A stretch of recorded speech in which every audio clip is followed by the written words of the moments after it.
You ever look at one of those trinkets that we use? You ever look at those little trinkets and maybe a phone or something else and wonder about the people who made it?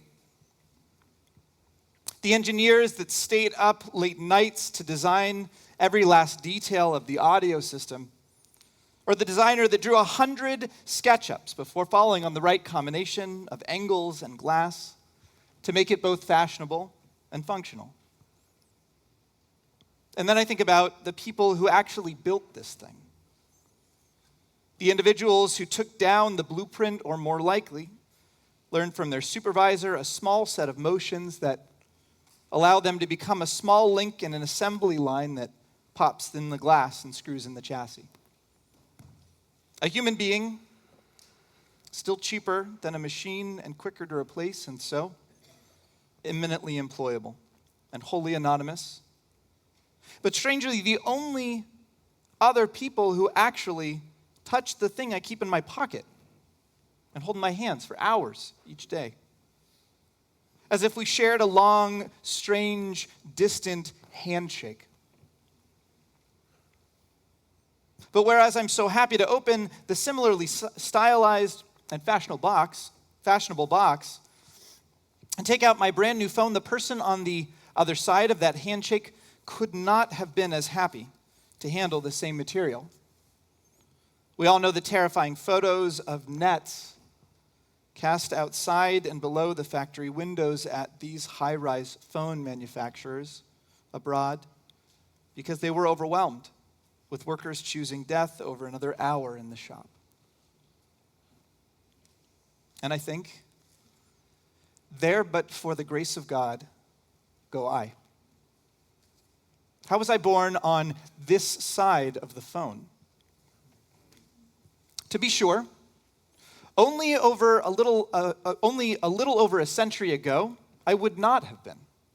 My family, after doing the requisite 23andMe swab, looked at the results of our ethnic pedigree and discovered that we are, wait for it,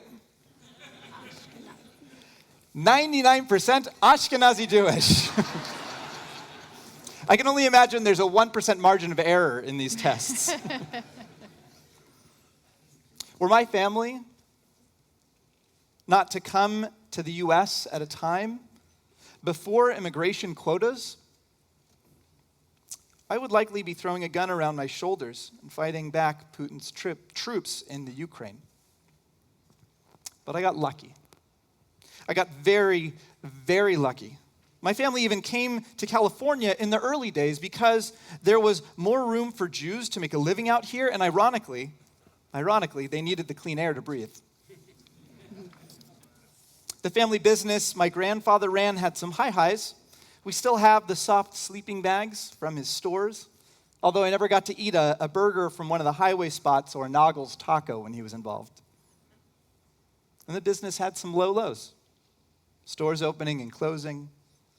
But it was enough to keep his extended family afloat through some rough economic years.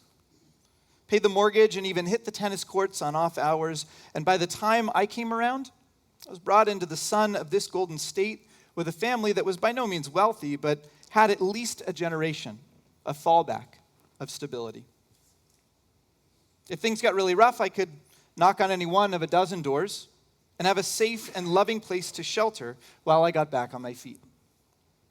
After thousands of years of a people prepared to drop a few things into a ready bag and move to the next city, the next country, because their family is no longer tolerated where they live, it is akin to a miracle that we have found generations of living stably, comfortably, and safely in one spot.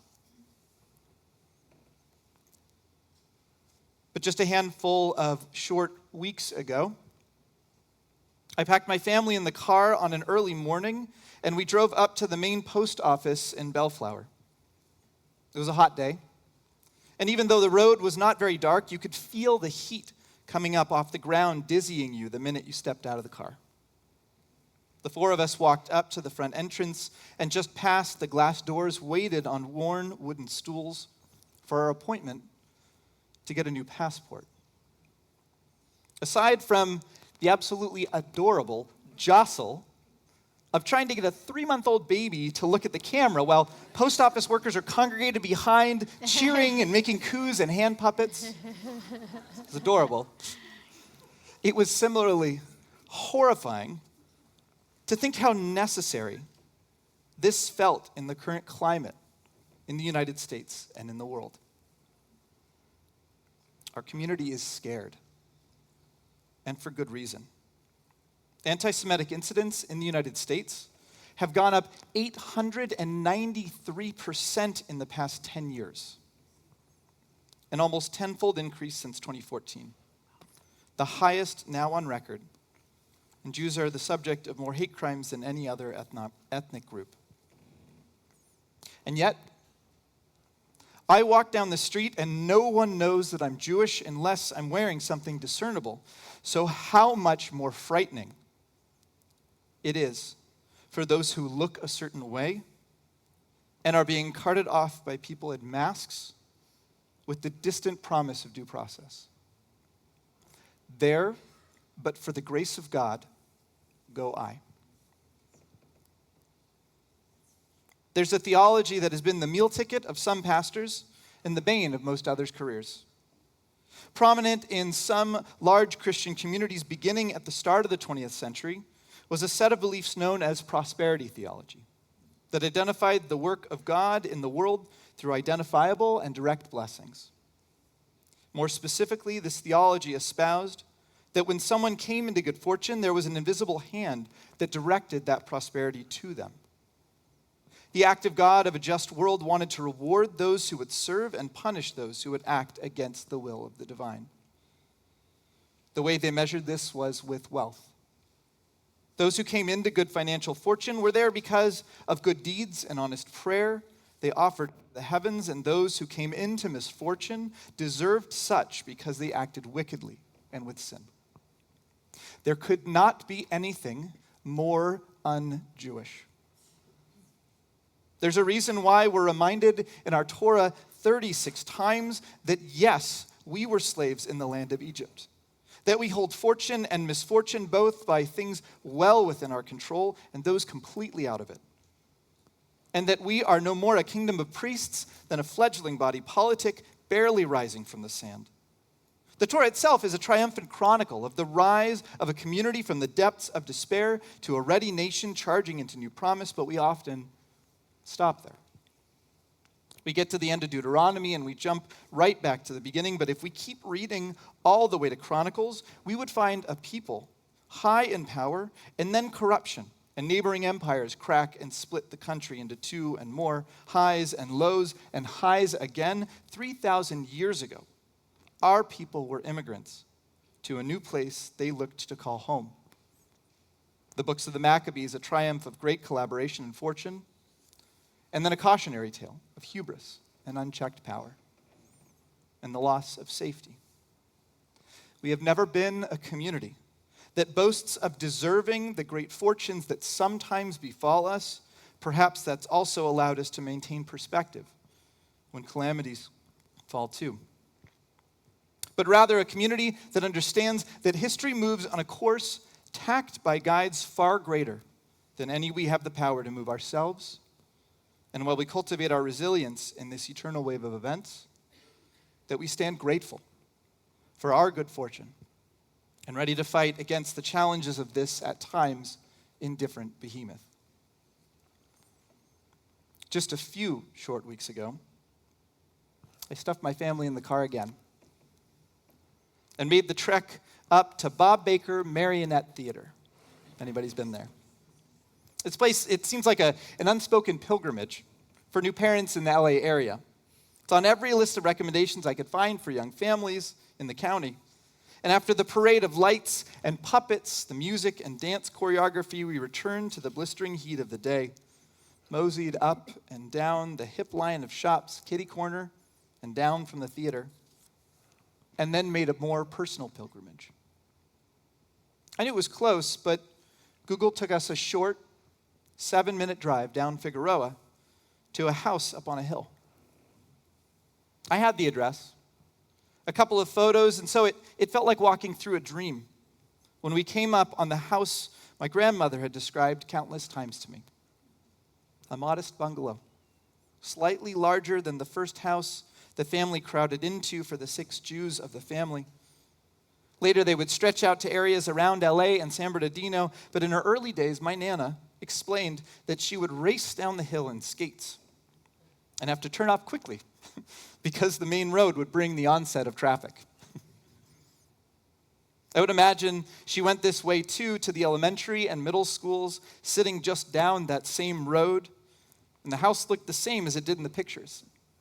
A shocking yellow and a long staircase that looked ready to catch the wooden glass were it to jockey and tumble down to street level. At that time, everyone around that street were primarily also Anglo. Lots of Jews, too, that would take off the same holidays, cart off to religious school and work basic jobs to give their kids a chance to find firmer footing in the new country. It was not lost on me now that I stood in that same spot, generations later, with her very own great-grandkids successfully enrolled in the country of the United States. And when I looked down the street to see the same pavement my 7-year-old grandmother skated down, I saw other kids the same age. But instead of white and Jewish, these kids were brown, and I heard Spanish. I understand that immigration is a complicated issue, that most of it concerns illegally entering the United States, and that my family came on a visa to this new country. I also recognize that I am speaking today, and I also recognize that I'm speaking today more personally than I often do, but this does feel personal. I'm standing here today, able to share these words with you because this country opened its doors at a time when it was far from popular to let my family in. I am here and not resting in the dream of a body underground in Eastern Europe because of that choice.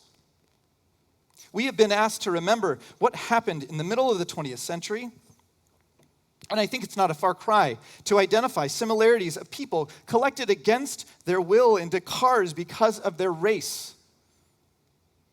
The defense of claiming this is too often invoked doesn't hold up when the reality of the situation warrants such strong identification. We are asked to remember because it remains relevant. When I shudder to see a brown person waiting for work outside of a hardware store, terrified that masked people will come and take that person to an undisclosed location. When on my regular running route, I pass by a home that proudly displays the American flag next to a truck with the brand decal for Metal Militia proudly displayed across the back country with the Lightning SS insignia highlighted. When I visit friends in Hollywood and outside their apartment building, on the lawn is a full house set of furniture from a family that lived in that same building for 2 generations and fled overnight because they got a tip that a raid was coming. Just a few short generations ago, these same raids would be taking me and my family. There, but for the grace of God, go I. On the High Holy Days, we are asked to stop, reflect, and remember. And this year, I am remembering my forebears, this generation and those before me, who were immigrants in the land of Egypt, and I say to them that I do remember. I see them right here and today. We do not take lightly either the great prosperity we have enjoyed in this country, nor the responsibility that comes with it. And so I echo the words that come from one of our own, inspired by her Jewish history, to offer to the people of our great and brave nation. Give me your tired, your poor, your huddled masses yearning to breathe free. The wretched refuse of your teeming shore, send these, the homeless, tempest-tossed to me. I lift my lamp beside the golden door. Shana Tova.